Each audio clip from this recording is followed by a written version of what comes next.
dari Seth Stephen Deutsch. Nah, ini buku salah satu yang sangat populer di Gramedia, termasuk di New York Times bestseller. Jadi ini beberapa minggu ada di tangga buku tersebut.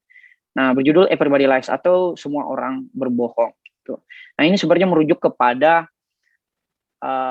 aktivitas digital kita di dunia maya, bahwa sebenarnya semua orang itu bohong. Ini dimulai dari garis besar suatu revolusi yang mana terdapat ambivalensi antara apa yang kita ungkapkan dan apa yang kita akses di internet, dimulai saat Donald Trump memenangkan Pilpres Amerika pada tahun 2016.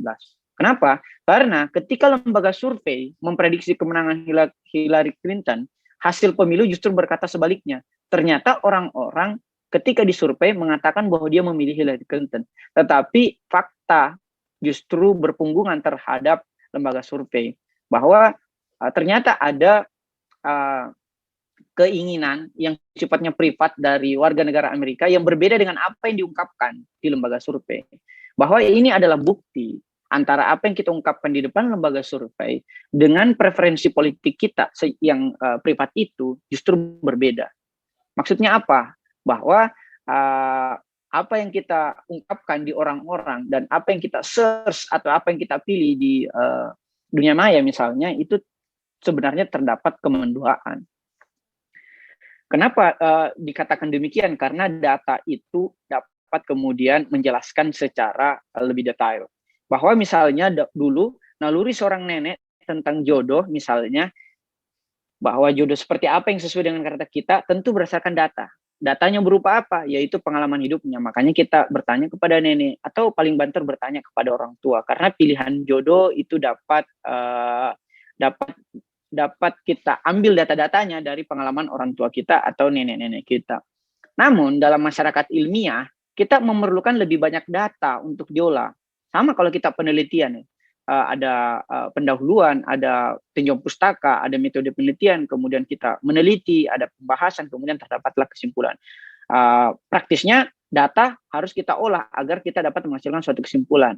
Kesimpulan apa? Kesimpulan yang benar dan saran tindak yang bermanfaat. Nah, disinilah keunggulan internet dan big data yang dihimpun. Karena selain himpunan data itu menggunung atau dalam hal ini banyak, kerahasiaan responden lebih terbuka lebar tanpa ia sadari. Nah, misalnya kalau kita melihat apa yang sementara trending atau apa yang algoritma arahkan kepada kita, baik itu melalui filter bubble atau fitur-fitur internet lainnya. Sehingga data yang kita temukan selain lebih banyak juga lebih otentik karena orang tidak mengalami kemenduaan lagi. Mana ada orang yang men-search di Google tapi sebenarnya bukan itu yang mau dia search. Tapi banyak kita dapati orang mau berbicara tapi sebenarnya bukan itu yang mau dibicarakan. Nah, karena dia masih menjaga anonimitasnya. Berbeda dengan di internet, orang menjadi lepas bebas. Walhasil penarikan kesimpulan tentunya akan lebih akurat dan dapat dipercaya. Penelitian apa saja yang dapat kita lakukan? Banyak, mulai dari cara memilih jodoh, hingga apa yang membuat atlet basket lebih sukses dibandingkan yang lainnya. Itu kemudian bisa kita ukur melalui data-data yang kita simpun di perangkat digital kita. Contoh mengenai cara memilih jodoh. Sekarang telah berkembang aplikasi dan ini dimulai dari Afrika. Aplikasinya itu berbicara tentang bagaimana memilih jodoh yang baik gitu. Nah, di Afrika hampir sama dengan kondisi masyarakat Sulawesi, yaitu uang mahar atau uang panai itu relatif mahal. Sehingga para pemuda Afrika itu kemudian mengembangkan suatu aplikasi yang kemudian bisa mengukur berapa harga yang realistis dan akurat terhadap perempuan tertentu. Nah, walaupun ini sangat-sangat patriarki, tapi itulah konteks sosial masyarakat kita. Sehingga di situ diukur dari profil si perempuannya, dia kuliah di mana, dia sekolah sampai setinggi apa, dia keturunannya dari keluarga mana, dia pernah haji atau belum, dia punya bisnis apa tidak, dia punya warisan sebanyak apa. Kemudian dari data-data itu muncullah harga yang real terhadap perempuan tertentu. Nah, mungkin ini bisa dikembangkan juga oleh teman-teman di resensi, misalnya Muhammad Albar ya, dia bisa susun itu aplikasi seperti itu supaya memudahkan kita menaksir harga perempuan. Nah, ini bukti bahwa betapa feodal dan patriarkinya masyarakat kita. Nah, kedahsyatan big data itu kemudian memasuki dunia yang tepat untuk kemudian membuatnya berkembang. Itulah yang kemudian disebut sebagai revolusi industri keempat. Nah, misalnya dalam dunia perkantoran, kita kemudian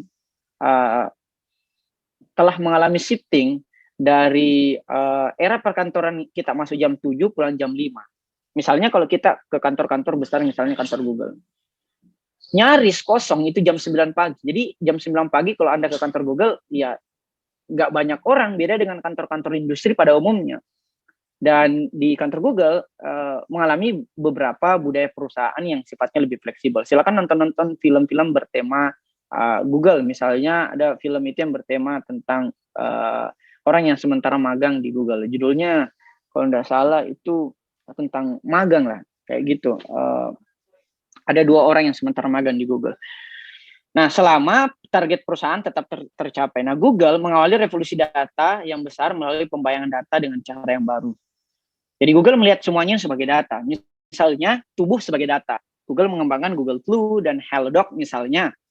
Kalau aplikasi Indonesia. Misalnya kata sebagai data. Ada Google Book. Kalau di Indonesia ada Drone Emprit. Itu juga sebuah platform yang menjadikan kata sebagai datanya. Hingga bisa juga gambar sebagai data. Misalnya Google Image atau kalau Facebook mengembangkan atau mengakuisisi Instagram. Nah, sehingga rak toko swalayan yang penuh adalah data. Matangnya apel adalah data. Foto dari langit adalah data. Lengkungan bibir adalah data. Semuanya adalah data. Nah, jadi data yang menggunung itu memudahkan kita untuk membuat kesimpulan yang lebih akurat. Dan kabar buruknya adalah tsunami data tersebut membawa kita pada kebohongan-kebohongan yang dibuat oleh orang. Kenapa? Karena orang-orang berbohong mengenai seberapa banyak yang ia minum, kecenderungan seksualnya, pilihan politiknya, hingga harga sepatu mereka. Bahwa kita berbohong karena haus akan pengakuan orang lain. Namun sekeras apapun kita membohongi lembaga survei atau orang lain, kita dapat berbohong kepada Tuhan. Meskipun kita ateis, Anda tidak dapat berbohong pada Anda diri sendiri. Karena anonimitas kita menjadi lebih jujur pada apa yang kita akses. Padahal big data merangkumnya. Kita merasa bahwa dengan mengakses segala sesuatu itu bebas-bebas aja. Padahal big data lagi-lagi merangkumnya selama kita mengizinkannya. Dan dikarenakan ingin terlihat baik, kita menjadi tidak jujur. Dan setiap publikasi kita, baik di dunia nyata, apalagi di dunia maya. Kita bohong tentang apa yang kita cari tahu di internet. Dan kita bohong tentang apa yang orang lain cari tahu terhadap kita di internet. Misalnya di profil-profil kita di sosial media. Sehingga kita bohong ke dalam pencarian dan kita bohong keluar publikasi-publikasi kita di sosial media. Nah, solusinya kita harus menerapkan serum kebenaran digital. Bahwa satu, kita tidak sendiri. Ada begitu banyak orang yang melakukan kebohongan yang sama. Walaupun ini bukan pembenaran tentunya. Yang kedua, kita menjadi sadar bahwa terdapat begitu banyak orang yang menderita. Kalau bahasanya Henry Manning-Piring, ini adalah kekhawatiran nasional. Walaupun kita kerap tidak mengakuinya. Ini membawa kita kepada serum kebenaran digital yang ketiga, bahwa hal ini membawa kita dari masalah menuju solusi bagi hubungan sosial yang lebih otentik. Karena Petua Ki Hajar bahwa setiap orang adalah guru dan semua tempat adalah sekolah menjadi obsolete atau usang karena telah berganti menjadi sesuatu yang lebih mendetail. Bahwa setiap orang adalah data dan setiap tempat adalah laboratorium. Dengan penelitian berdasar big data, perusahaan dapat memiliki banyak pelanggan, pemerintah dapat mengatur kebijakan yang lebih tepat. Misalnya, kita menjadi lebih tahu bahwa ternyata warga negara kita butuhnya apa, pelanggannya kita inginnya apa, sehingga kita bisa menerapkan konsumen sentris. Bahwa siswa juga dapat belajar apa yang diajarkan di sekolah yang nantinya terbukti paling berharga. Kita tidak lagi mempelajari sesuatu yang sebenarnya tidak relevan dengan tantangan-tantangan kehidupan kita sehari-hari. Penelitian tersebut bertujuan untuk menggantikan tebak-tebakan, kearifan konvensional, dan korelasi-korelasi yang tidak jelas dengan sesuatu yang benar-benar efektif. Bahwa hubungan sebab akibat harus menjadi kunci. Nah, di dalam big data itu tidak semua dapat kita kendalikan atau tidak semua kita dapat percaya. Sebagaimana judul buku ini, Everybody Lies. Sehingga kita harus menanganinya dengan hati-hati bahwa tidak semua hal dapat diteliti dan diukur mengenai big data. Misalnya pasar saham atau hal-hal yang berkaitan dengan aspek afektif, yaitu perasaan manusia juga tak dapat diukur dengan presisi yang sempurna. Begitupun dengan kesadaran manusia, ia adalah sesuatu yang tak dapat diukur. Bahkan pada kondisi tertentu, lebih banyak data justru semakin memperbanyak masalah. Kita ambil contoh bahwa ketika seluruh aib orang lain atau diri kita sendiri terungkap, masihkah kita percaya diri menjalani hidup ini? Nah, inilah berkah dari kelupaan dan ketidaktahuan. Misalnya dalam buku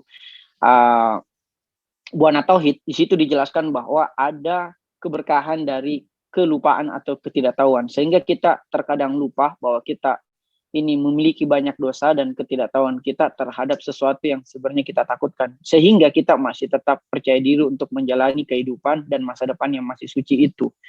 Nah, selain itu, ada pula sesuatu yang tidak boleh kita perbuat dengan big data sekalipun. Misalnya, mengakses jejak digital masa lalu seseorang. Kemudian menjadikannya keputusan untuk menolaknya di masa kini. Misalnya, kita punya gebetan nih, kita lihat kita stalking story-story lamanya atau feed-feed lamanya sekitar 10 tahun lalu dan kemudian kita jadikan keputusan untuk mulainya di masa kini.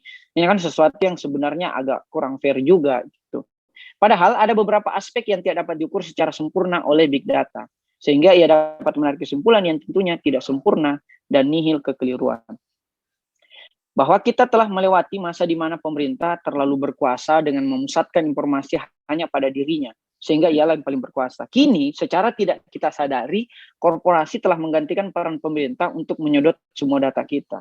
Sehingga pada akhirnya korporasi akan terlalu berkuasa. Misalnya, kalau katanya Yuval Noah Harari dalam Homo Deus, data-data itu sekarang lebih mengetahui kita daripada kita mengetahui diri kita sendiri. Misalnya tentang preferensi seksual kita, kecenderungan politik kita, buku apa yang menarik untuk kita baca, itu semua terangkum di big data sehingga big data memberikan kita rekomendasi bacaan, film, pertemanan di sosial media dan sebagainya. Nah, sebagai penutup, bahwa berapa banyak orang yang membaca bukunya sampai tuntas. Ini ada juga dalam epilog bukunya Stephen Dobdois ini, dalam Everybody Lies ini, bahwa berapa banyak sih orang yang membaca bukunya sampai tuntas. Jangan-jangan ini hanya sebagai, bukunya itu hanya sebagai keren-kerenan di sosial media, kemudian disandingkannya dengan kopi, dan kemudian membuat caption. Wah, nikmat Tuhan mana lagi yang kalian dustakan, padahal nggak dibaca-baca gitu, atau membawanya ke kantin, ke kampus, ke kantor, padahal nggak selesai. Bahwa kami misalnya di Resensi Institute, jika belum resensinya, mungkin kita belum selesai membacanya. Kita tidak menganggap itu telah selesai dibaca. Karena 75% pengetahuan dalam 24 jam itu hilang. That's why kita harus meresensi setiap bacaan kita. Itu juga menjadi bukti bahwa kita telah selesai membacanya. Berbeda lagi kalau ada seseorang yang mau bacanya lompat-lompat dan langsung meresensi aja, itu kan nggak fair juga. Sehingga ambillah keputusan berdasarkan data, yaitu dari aktivitas yang orang lakukan, bukan apa yang mereka katakan, apalagi hanya di sosial media. Misalnya ada teman yang mengatakan bahwa kenapa sih tidak naikkan trending, tidak naikkan popularitas Instagram Anda atau YouTube Anda. Saya menjawab seperti ini. Ini hubungannya dengan sosial media saya pribadi ya. Saya menjawab seperti ini, bahwa keterkenalan itu bukanlah tujuan dari kita berkarya, itu hanyalah bonus. Sehingga seluruh karya-karya kita, baik itu di Instagram, di YouTube, ataupun di website, itu hanyalah merupakan katalog atau jejak peninggalan kita untuk pahala jariah yang kita tinggalkan. Pun kita terkenal atau mendatangkan pundi-pundi uang, alhamdulillah. Tapi kalau untuk menghalalkan segala cara agar bisa terkenal, kayaknya enggak juga deh. Nah, karena menurut Stephen, semua orang itu berbohong di dalam konteks dunia maya ini, atau everybody lies. Itulah mengapa di resensi kami tidak berbicara sebelum meresensi, kami tidak meresensi sebelum membaca keseluruhan buku, dan kami tidak membaca sebelum bertanya. Karena dengan bertanya, kita tidak pernah berhenti belajar. Ada pertanyaan? Terima kasih. Wassalamualaikum warahmatullahi wabarakatuh.